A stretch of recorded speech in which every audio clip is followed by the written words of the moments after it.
নমস্কার বন্ধুরা, মেধা স্মার্ট কিচেনে তোমাদের সবাইকে স্বাগত। আজকে আমি চলে এসেছি একটা সম্পূর্ণ ঘরোয়া উপায়ে চিকেন রোলের একটা রেসিপি নিয়ে। চিকেন রোল খেতে কিন্তু আমরা সবাই খুব ভালোবাসি, আর সেটা যদি হয় বাড়িতে তৈরি তাহলে তো আর কথাই নেই, সেটা যথেষ্ট হেলদি এবং টেস্টিও। তো দেখো, আমি এখানে রান্নাটা বসিয়ে দিয়েছি। তো কড়াইয়ে নিয়ে নিয়েছি অল্প পরিমাণে সাদা তেল, যেটুকু প্রয়োজন, তার বেশি একেবারেই নয়, যেহেতু কম তেল মশলাই আমি পুরো রান্নাটা করব। এটা খুব চটজলদি একটা রেসিপি, বাচ্চা থেকে বড় সবারই খুব ভালো লাগবে। তো দেখো, এখানে আমি কেটে রাখা দুটো মিডিয়াম সাইজের পেঁয়াজ, ক্যাপসিকাম আর কুচনো কাঁচা লঙ্কা একেবারে দিয়ে ভালো করে নাড়িয়ে নেব।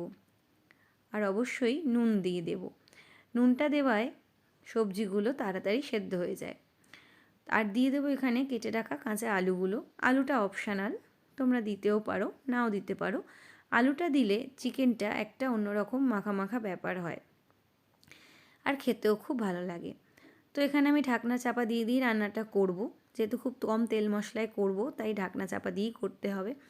আর এই পর্যায়ে নিয়ে নিয়েছি, দেখো, আমি চিকেনের কিমাগুলোকে একটু আমি ম্যারিনেট করে রেখেছিলাম অল্প পরিমাণে নুন হলুদ দিয়ে। তো সেটাও এই পর্যায়ে দিয়ে দেবো এবং ভালো করে নাড়াচাড়া করে নেব। চিকেন থেকে যে পরিমাণে জলটা বেরোবে, সেই জলটাই কিন্তু আমার পুরো রান্নাটাই কুক হয়ে যাবে, এক্সট্রা আমাকে কিছুই দিতে হবে না। এবং সেই জলে সেদ্ধ হওয়ার পরই তোমরা দেখবে কতটা ময়েশ্চারও রয়েছে, ড্রাইও হবে না, অথচ খেতে খুব টেস্টি হয়। আর এই পর্যায়ে আমি দিয়ে দিচ্ছি অল্প পরিমাণে সয়া সস, অল্প পরিমাণে টমেটো সস। তারপরে ঢাকনা চাপা দিয়ে দিয়ে রান্নাটা করব। দেখো, আমার রান্নাটা কিন্তু হয়েই এসছে, আমার কতটা জলও বেরিয়েছে। এই পর্যায়ে আমি দিয়ে দিচ্ছি ছোটো চামচে 2 চামচ মতো হলুদ গুঁড়ো, ছোটো চামচে 2 চামচ মতো ধনে গুঁড়ো, আর ছোটো চামচে 1/2 চামচ মতো জিরে গুঁড়ো, আর দিয়ে দিচ্ছি কাশ্মীরি লাল লঙ্কার গুঁড়ো। তোমরা এখানে শুকনো লঙ্কার গুঁড়ো ব্যবহার করতে পারো, সেটা অপশনাল, আমি এখানে ব্যবহার করিনি। তো ভালো করে নাড়াচাড়া করে এটাকে ঢাকনা চাপা দিয়ে রান্না হতে দেবো। দেখো, আমার রান্নাটা কিন্তু অলমোস্ট ডান। তো চলো দেখতে থাকো। আর এই রান্নাটা হতে হতে কিন্তু আমি পরোটাগুলোকে করে নিয়েছি। অবশ্যই আটারই পরোটা, আর আটার পরোটা রেসিপি দেখতে হলে আমার চ্যানেলে অবশ্যই সাবস্ক্রাইব করো। আমি আশা করছি তোমাদের চ্যানেলে যে পরোটার রেসিপিটা রয়েছে সেটা খুব ভালো লাগবে, তোমরা কিন্তু অবশ্যই ট্রাই করো। আর সবশেষ এখানে দেখো দিয়ে দিয়েছি চাট মশলা, অল্প পরিমাণে গরম মশলা, স্বাদ মতো নুন আর চিনি। ব্যাস, আমার রান্না কিন্তু একদম রেডি।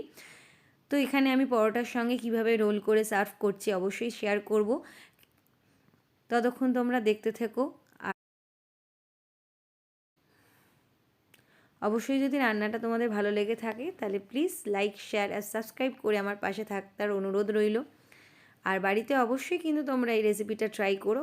আমি কথা দিচ্ছি, দোকানের চেয়ে কিন্তু কোনো অংশে খারাপ লাগবে না, বরঞ্চ আরও বেশি টেস্টি, আর এটা হেলদিও।